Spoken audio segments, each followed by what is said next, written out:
మీరు కూడా మీ ఇంట్లో మాడ్యులర్ కిచెన్ చేయించుకోవాలా లేకపోతే హ్యాండ్ మేడ్ కిచెన్ చేయించుకోవాలని కన్ఫ్యూజన్ లో ఉన్నారా? అయితే ఈ వీడియో మీకోసమే. 1.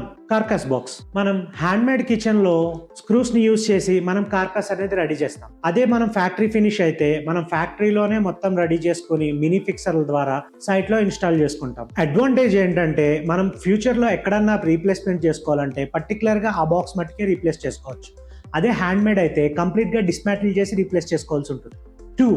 Laminate pasting. కార్పెంటరీలో అయితే మనం బోర్డ్ కట్ చేసుకుని దాని ప్రకారం లామినేట్ కట్ చేసుకుని పేస్ట్ చేసుకుంటాం. ఫ్యాక్టరీ ఫినిష్ కి వచ్చేసేటప్పటికి 8x4 బోర్డ్ కి 8x4 లామినేట్ పేస్ట్ చేసుకుని కోల్డ్ ప్రెస్ మిషన్ ద్వారా హై ప్రెషర్ తో దాన్ని ఫిక్స్ చేస్తాం. దాని వల్ల మనకి ఏమవుతుందంటే 0 బబుల్స్ వస్తాయి, ప్రీమియం ఫినిష్ వస్తుంది. 3.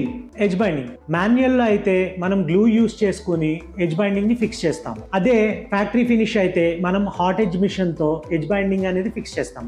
దాని వల్ల ఏంటంటే మనం కార్నర్ లో మాయిశ్చర్ ఉండదు, అలాగే టెర్మైట్ ఫ్రీ అవుతుంది. 4. Panel cutting. మనం మాన్యువల్ గా కట్ చేస్తే ఎడ్జెస్ చిప్ అయ్యే ఛాన్సెస్ ఎక్కువగా ఉంటాయి. అదే మిషనరీలో అయితే ప్యానల్ స్వాప్ మిషన్ ద్వారా 2 బ్లేడ్స్ ఉంటాయి కాబట్టి ఎడ్జెస్ స్మూత్ గా వస్తాయి. మీకు డీసెంట్ బడ్జెట్ ఉండి ప్రీమియం ఫినిష్ కావాలనుకుంటే modular is the best option. మీ దగ్గర డీసెంట్ టైం ఉండి అండ్ బడ్జెట్ తక్కువ ఉంటే carpentry is the best option. మీరు సెమీ మాడ్యులర్ గురించి తెలుసుకోవాలనుకుంటే కామెంట్ లో కిచెన్ అని కామెంట్ చేయండి, మేము మీకు డిఎం చేస్తాం. అలాగే మరిన్ని వీడియోస్ కోసం శ్రీ సూర్య ఇంటీరియర్స్ పేజ్ ని ఫాలో అవ్వండి.